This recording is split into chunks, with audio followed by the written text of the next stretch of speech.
Sunset আল থেকে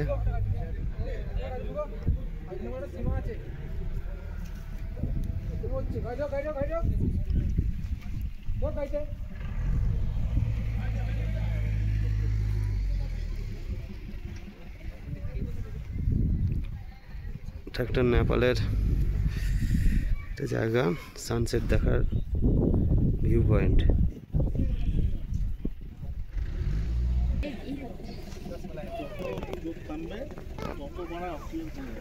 নমস্কার, সবাইকে বলবো একবার হলেও সান্দাকফু ঘুরে যান।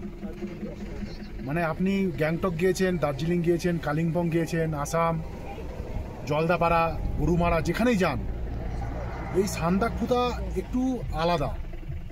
আপনি দেখতে পারবেন এখানে হিমালয় পর্বতমালার যত কটা সর্বোচ্চ শৃঙ্গ আছে সব কটাকে আপনি দেখতে পাবেন। আপনি ভুটানের ওই তির্যক যে শৃঙ্গটা, যদিও আমি নাম এখনই বলতে পারছি না, তির্যক শৃঙ্গটার পরে আপনি এদিকে চলে আসতে পারেন। এদিকে আপনার আছে পুরো আমাদের কাঞ্চনজঙ্ঘার পুরোটা, স্লিপিং বুদ্ধা যাকে বলছে। তারপরে এইদিকে আরও কিছু আছে। তারপর এখানে আপনি চলে যাবেন মাউন্ট এভারেস্টে, যেটা বিশ্বের সর্বোচ্চ শৃঙ্গ। তার দুদিকে আবার দুটো, মাকালু আর লোৎসে, ওগুলোকেও পাবেন। এই জিনিসটা যে মানে এত কম পয়সায় আপনি দেখতে পাবেন, এত মানে ভালোভাবে, এটা সত্যি। না হলে আপনাকে অন্য বেশি খরচা করে দেখার ব্যাপার। দেখুন 8848 মিটার, যেটা আপনারা বইয়ে পড়েছেন। তারপর আপনি এদিকে চলে আসুন, এই যে সানসেট, সূর্যাস্ত, সানসেট ভিউ পয়েন্ট। এটা সান্দাকফু থেকে 2 কিলোমিটার। আপনি আপনারা হেঁটে ট্রেকিংও করতে পারবেন, আবার গাড়িতেও করতে পারেন। আমরা বাচ্চা কাচ্চা নিয়ে এসেছি, আমরা গাড়িতেই এসেছি। তো এই যে এইখানে যে এই যে ভিউটা, যত সময় যাবে এই জায়গাটা সূর্য তার রঙে একদম পুরো ভরিয়ে দিবে। আপনারা ভিডিও দেখে সত্যি মুগ্ধ হয়ে যাবেন। ঠিক আছে, আপনারা অনুভব করুন সানসেটটা দেখুন।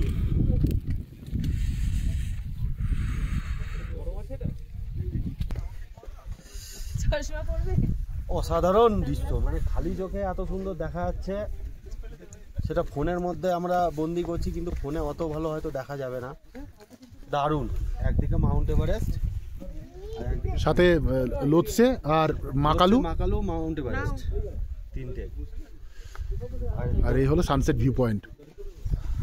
দারুণ জায়গা, দারুণ। জায়গাটার নাম আল। এটা আমাদের আলটা পড়েছে আমাদের ওয়েস্ট বেঙ্গলে। আর এই আল যে ভিউ পয়েন্টে যে উপরে দেখছেন, এটা কিন্তু নেপালে। এর যে ইন্টারন্যাশনাল রেঞ্জ, ওইখানে একটা স্তম্ভ আছে। আপনারা এখানে এলে টোটালটাই আপনি দেখতে পাবেন। এই ভিডিওটা শেষ করে দেয়।